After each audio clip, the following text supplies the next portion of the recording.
Tem mais de 10 anos que eu comento aqui nesse canal que Ultraman é minha franquia favorita. Não só o herói Ultraman, mas a franquia Ultraman, de maneira geral, é a minha favorita. E toda vez que eu comento isso, chega a pergunta, mas por quê? Por que você fala bem de Ultraman? Por que é sua favorita? O que você vê em Ultraman? Porque tem muita gente que não se anima com Ultraman, não é tão fã, não acostumou a ver, não tem interesse, ou teve interesse. Não...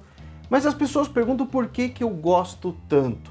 É verdade que a coisa se ampliou um pouco quando eu fui convidado a escrever o livro do Ultraman, que eu lancei esse livro em 2017, e 2018 teve uma segunda edição, e aí em 2020 a terceira e última edição de capa dura, que foi esse livro aqui que eu escrevi, bastante conteúdo mesmo. Isso aqui esgotou em 2020, até hoje tem gente que me pergunta quando e como, eu já nem tenho mais o contrato com a editora que lançou isso aqui, então esgotou em 2020, e quem quiser ter tem que achar quem tem e queira vender. Não tenho mais, infelizmente. E é verdade que meu amor por Ultraman se ampliou por conta desse livro. Eu falei especificamente da primeira série, mas eu gosto da franquia por completo. Mas por que eu gosto tanto dessa franquia? Eu quero ver se você concorda comigo, você que acompanha, já acompanhou Ultraman. Basicamente é a fidelidade, a cronologia muito bem respeitada, os personagens sendo muito respeitados, os monstros, que são personagens característicos dessa franquia, sempre muito respeitados, sempre tratados com muito respeito, sempre sendo revisitados, né? E é legal porque os monstros da franquia Ultraman, eles não são os mesmos monstros sempre. Visualmente sim, a mesma raça de monstros, mas às vezes, como é uma raça de monstro que vive na Terra, eles podem voltar como um monstro visualmente igual, só que não é o mesmo que já apareceu numa série anterior. Isso é muito legal, então por isso que os monstros de Ultraman se repetem, isso é um charme a mais, né? Isso é uma coisa a mais que a franquia traz pra gente. Então a gente consegue se agarrar no Ultra da vez e se agarrar nos monstros que estão aí sempre. Fora que isso gera ali uma graninha a mais pra Bandai, que tá vendendo o mesmo monstro, o mesmo molde, o mesmo produto há um tempão, né? Como o monstro é clássico, dá pra continuar vendendo, por exemplo, o Red King, desde sempre. Ultraman estreou em 1966.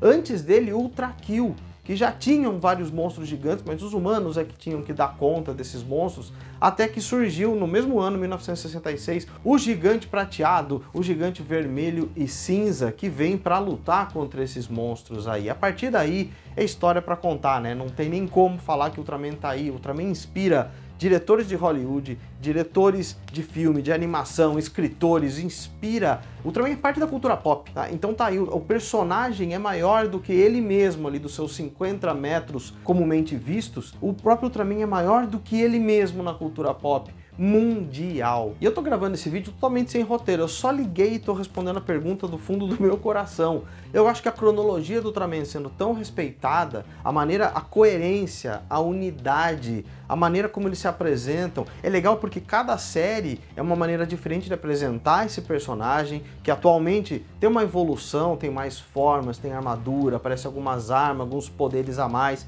juntam-se alguns ultras, poder de outro ultra pode ser usado para o ultra da vez. Isso não atrapalha a história, não é uma coisa que foi feita só para vender os brinquedos. É claro que a série existe até hoje muito porque tem produto para vender. Isso é óbvio, isso serve para todo e qualquer produto que a gente vê por aí. O seu querido Marvel e DC da vida tá aí porque logicamente que eles vão vender muitos produtos em cima disso. Isso é muito que óbvio. E o Ultraman tá aí por causa disso também, mas fora que ele é referência na cultura pop japonesa mundial, porque ele afeta, como eu comentei, todas as outras obras, porque os diretores, escritores, redatores e tudo mais são inspirados, bebem dessa fonte também. Tem muita referência no Ultraman, muita referência em muitas outras obras. Já fiz vários vídeos de referências aqui, acho que isso está mais do que claro, porque a gente vê coisas ali. Muita gente vem falar, mas o gigante do Ben 10, exatamente, olha até onde ele vai. Um desenho que não tem nada a ver, tem referência de Ultraman.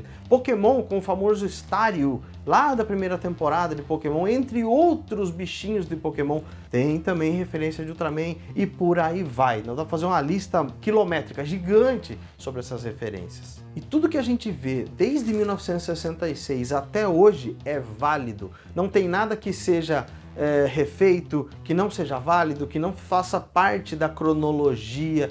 Tem algumas séries que não são da mesma linha temporal. Tem algumas séries que fazem alguma coisa relacionada a alguma obra e vão para um outro lado, um spin-off, como acontece com os quadrinhos, como acontece com a animação que está na Netflix, que ela seria o que aconteceu depois da primeira série. Mas depois da primeira série, a coisa está sendo explicada até hoje, porque rola uma cronologia toda. Então tem a cronologia e muitas outras ramificações dessa cronologia que podem ser agregadas ou não, que podem ser vistas de maneira independente ou não. Esse é um outro bônus enorme de Ultraman. Se você não viu nada e quiser ver a série da vez, tá limpo, você pode ver, tá tudo certo, você não vai perder nada. Porque tem isso, né? A redação de Ultraman, todo o roteiro de Ultraman é muito perfeito nesse ponto. Você consegue assistir qualquer série independente, saltar uma, começar a ver hoje, só ter visto aquela e tá tudo entendido. Por mais que tenha uma cronologia a ser respeitada. 2006 teve Ultraman Mebius, que revisitou vários outros Ultras antigos, vieram para essa série porque era uma série comemorativa. Em 2009 com Ultraman Zero, que olha essa relação, já é filho do Ultra Seven, lá de 67, explicou o porquê do multiverso de Ultraman. A partir daí, filmes, séries, minisséries aconteceram, trazendo todos os Ultras de uma vez, ou vários Ultras de uma vez, contra monstros intergalácticos, multiversais. Não só a série da vez que tá passando, que é um monstro que aparece, que tem a patrulha, às vezes nem tem patrulha, e tudo bem, a coisa funciona de uma maneira muito boa. Então, resumidamente, por que eu gosto tanto de Ultraman? Porque eu tenho diversão despreocupada. Eu tenho muita diversão de uma maneira bem explicada, com uma trilha boa, com personagens legais, com visual interessante, com monstros interessantes. Os monstros têm história na franquia Ultraman. O respeito à cronologia, não só dos Ultras, como dos monstros, o respeito a quem assiste, mesmo com a preocupação de vender brinquedo, o roteiro é bem desenvolvido, as histórias são bem desenvolvidas, dá pra você ver uma série atual e ver uma série dos anos 2000 e ver uma série dos anos 70 sem nenhum problema, que você vai entender começo, meio e fim de todas e ainda talvez consiga até fazer pontos de conexão entre todas. Um exemplo muito claro, Ultraman Geonios, que começou num desenho, num anime, hoje é visto dentro do live action e se mostrou um dos mais poderosos Ultras dentro de uma minissérie, sendo superior até a outros Ultras que já eram do live action, que já eram extremamente poderosos. Então eles conseguem trazer os personagens em qualquer época, em qualquer era, em qualquer momento e ter uma coerência. Isso me faz gostar de Ultraman, isso me faz querer assistir mais Ultraman, me faz ficar na expectativa do que vai acontecer na próxima série, porque pode acontecer de numa série ter começo, meio e fim e não ter relação nenhuma com a franquia, como podem aparecer personagens de outras séries da franquia dentro de alguma outra série. É o que aconteceu, por exemplo, com Ultraman Z, que foi a porta de entrada para uma geração, depois que aconteceu em 2020, né? Uma geração nova começou a ver Ultraman Z e teve ali referências a outras obras. Teve a visita do Ultraman Ace. E o Ultraman Ace, que é de décadas antes, veio e fez uma relação com o Z. Então quer dizer, quem nunca viu Ultraman Ace, falou, quem que é esse cara? Mas ainda assim, teve essa conexão. Quem já viu Ultraman Ace sentiu uma conexão ainda maior e tudo bem para ambos os lados. Entende que eu estou falando de respeito com a obra? Fora que, vamos lá, a Tsuburaya disponibiliza tudo que é material em português online pelo YouTube grátis. Quer dizer, a gente tem acesso a qualquer hora, em qualquer lugar, no nosso idioma com legendas, o que é muito fácil de ter acesso geral. Eu, você, uma criança, um adulto consegue assistir qualquer produto porque está disponível, diferente da dona Toei lá, que fica privando, que fecha tudo numa caixinha e as pessoas têm que ficar pirateando, cavocando para achar. A Tsuburaya não, a Tsuburaya libera, tem um respeito com o fã, além do respeito com a obra.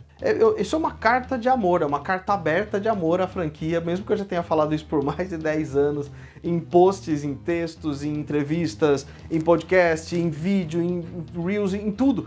É uma carta de amor que eu tô fazendo aqui a Ultraman, porque muita gente me pergunta o porquê e não entende o porquê, com tantas coisas legais. Não é que eu não goste ou que eu goste menos das outras, mas o Ultraman tem um pouquinho mais de espaço no meu coração por tudo isso. Acessibilidade, respeito, cronologia, visual, trilha, personagens, enfim, tudo.